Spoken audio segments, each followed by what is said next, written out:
Alors, pression des pneus, est-ce que c'est dur à faire? Et voilà, Pression donc des pneumatiques. chez BMW, pareil, c'est assez sympa. La plupart de nos jantes ont l'accès direct à la valve.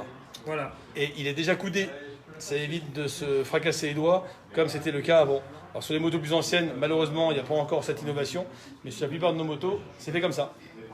Donc voilà, donc pression des pneumatiques et puis bien sûr le contrôle du niveau d'huile. Alors, niveau d'huile. Alors niveau d'huile, sur ce modèle, il est fait à chaud, donc on fait tourner le moteur, on attend que le ventilateur se mette en route pour les véhicules équipés d'un ventilateur. Sinon on laisse monter la température, qu'elle soit à 20-30 degrés, on laisse refroidir, moto sur la béquille centrale et ensuite on contrôle au niveau du verre, regarde au niveau. Alors nous avons l'œilleton, vous avez un petit liseré rouge, le bas du liseré on est au mini, le haut du liseré nous sommes au maxi. Donc l'idéal il faut être entre la moitié et le maxi, mais pas plus, ni en dessous du mini. Bon, si j'ai pas assez d'huile, j'en rajoute. On peut en rajouter. On va voir comment. Et si j'en ai mis trop? Alors par contre, si on en a mis trop, il faut revidanger une partie du moteur. Donc à savoir qu'entre le mini et le maxi, il y a à peine un demi-litre. Donc allez-y doucement quand vous faites le niveau d'huile. À peine un demi-litre. Voilà.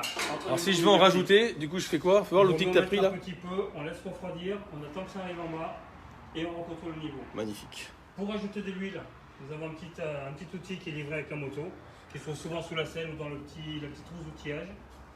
Et là, avec cette clé, on défait le bouchon. Donc s'il y en a qui demandent pourquoi il y a une clé. C'est pour ça, pour avoir l'empreinte.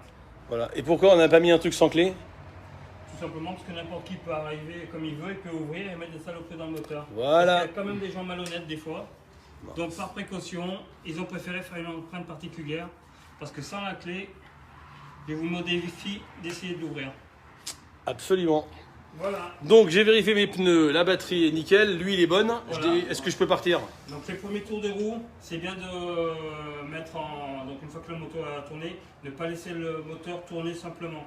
Il faut mieux prendre la moto, faire un tour de roue, parce que le moteur va chauffer, et tout ce qui est transmission à l'arrière, ça va pas chauffer, ça va être froid. Donc vous allez avoir le moteur qui est chaud, vous allez prendre la route, le pont lui il est froid, c'est pas terrible. Donc c'est bien que toutes les pièces en mouvement chauffent un petit peu. Ça c'est un très bon conseil. Pensez aussi à faire chauffer votre boîte, votre pont. Voilà. Il n'y a pas que de l'huile dans le moteur seulement, il y a donc, aussi de l'huile. On lance la moto, on fait quelques petits tours de roue avec différents petits rapports pour que toute la mécanique se chauffe et que le fluide se mette en route. D'accord. Voilà.